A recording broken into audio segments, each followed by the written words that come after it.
So we're doing a Hoover Dam week. It's because of my hips. I know, you've got great hips. I got great hips. We're doing a Hoover Dam week. You should see this guy dance. No, that doesn't happen anymore. We're doing a Hoover Dam week and we're excited to go into the next video of it. We've got to go talk about the most awesome piece of equipment in the world. Is that really your favorite? One of... Really? Yeah, top 5, top 3. Really? Yeah, what you can do with it. Yeah.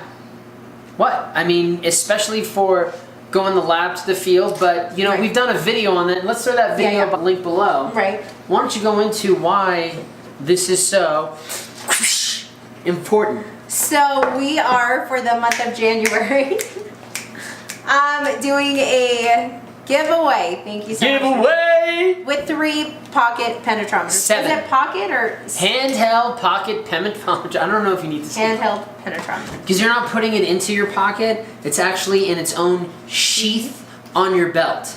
Oh my gosh, like a pocket protector. That's so bad. Anyways, so if you like, subscribe, hit that little bell to get notifications. We are going to be doing a drawing. And a drawing 3 of what? These cats. 3 of these are up for grabs at the end of the month, so we will do a video announcing the winners. Okay, so what are we talking about today, Whitney?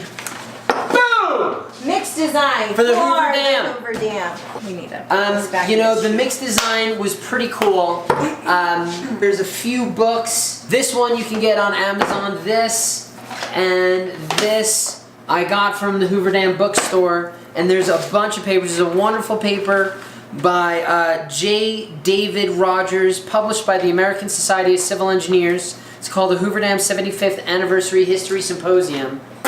So that's where we got most of this information. You know, ever since 9/11, the Bureau of Reclamation has started protecting the concrete mix design. So the Hoover Dam concrete mix design is not easy to get a hold out of. That being said, when you do the tour, you can buy literature that has information that either gives it away or alludes to it.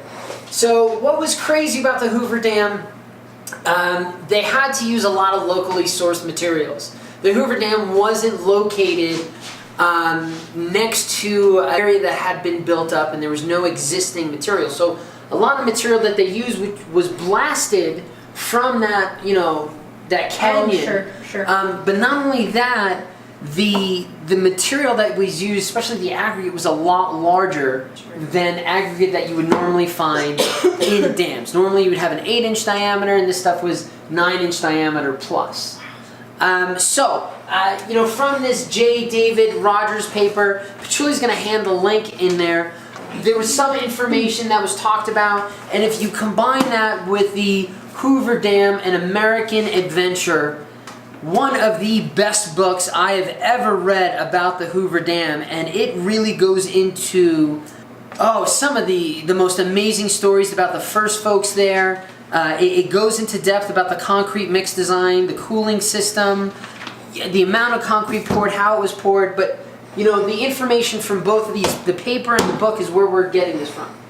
So what we had was around 376 pounds per cubic yard for total cementitious. Our maximum aggregate size, or our average aggregate size, was around 9-inch diameter. Wow. Okay? That's huge. Huge. Water cementitious ratio was around 0.5 to 0.6. Okay? Okay. So using that information, we got 376 pounds divided by 196.6 gives us a certain volume. Now, they're still selling it per cubic yard. 27 cubic feet, so you got to use your yield, right? So from this, we get around 1.9 cubic feet. Okay? Water, if we assume our water cementitious ratio is 0.5 to 0.6, we're using somewhere between 500 to 630 pounds of water, or around 8 cubic feet to 10 cubic feet. Right, so now we've got somewhere around 10 to 12 cubic feet that are being used. We're also assuming we're using 2% air. So 2% air is around half a cubic foot of volume, because you multiply that 2% times 27 cubic feet per cubic yard. So with that all added up, you're around 12.4 to 14.4 cubic feet that you've used, and the rest of that is your rock and sand. Is your rock and sand. I'm sorry, it's 10.4 to 12.4. Sure. So the rest of that is your rock and sand volume. Now, when I say rock and sand, remember it's going to be more coarse and fine aggregate. I don't know if we can call it the sand that we're using today, but going back to it, it's also not the cement. Sure. What was the cement like back then compared to what we have now, Whit? Probably did not set up as quickly. Right. Probably. Why? One of the things that we're concerned about when we're building dam concrete, that mass concrete, is heat of hydration. Right, so we need to keep it cooler. Which is why the water cementitious is so high too, and we're using low cement to And keep the the heat big down. rocks, because Right. that's not heating up yet. We're Right. still creating something strong, especially using local material. Right. But the cement, how would you make your cement a lower heat, or create a cement that's going to have a lower heat versus what we use today? Lower calcium? That, lower tricalcium silicate. Okay. And then what about the coarseness? You'd want it more coarse, so it's less reactive. Right. So the mix that we're looking at today, you know, we're going to have a video on could we create that today, that same mix design, and that's the problem. We do have a type 2 and I believe a type 4 cement for mass concrete, but we don't have this type of cement now. We don't have that coarser grain cement like they had back in the day in that lower dicalcium silicate. Well, what, this was well over 100, or no, excuse me, what, 75 years? Yeah, over 75 about years 80 ago. years. One of the other things that they did is they used the piping system in there. You know, could we do that? I don't think we're talking about that now. No, you're gonna have to stay. You're gonna have to stay tuned for the next video. I saw what you're trying to do. I saw what you're trying to do. What we would do today on mix design, we would probably use a smaller size aggregate. You know, 6-inch diameter, 3-inch diameter, maybe 8-inch diameter at most. Right. But we would focus more on chemicals.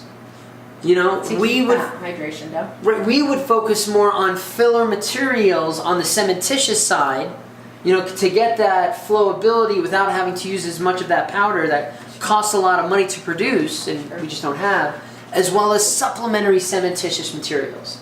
So more so than they used back when the Hoover Dam was built, and then finally we would use a lot more chemicals. Sure. Hydration stabilizers, and whatnot to control shrinkage reducing admixtures, to control the temperature generation, as well as the shrinkage, you know, reduction, which would of course lead to volume change and then cracking, Right. And as well as the you know, the crack compensation. Sure. You know, trying to stop that either by use of steel, Sure. fibers, nanoparticles, or the, I guess you'd say, the impact of that thermal change or that volume change. Right. So yeah, we wouldn't be able to create the same mix. Yeah, we couldn't replicate it, but we could create something similar Similar. that could have similar properties, Right.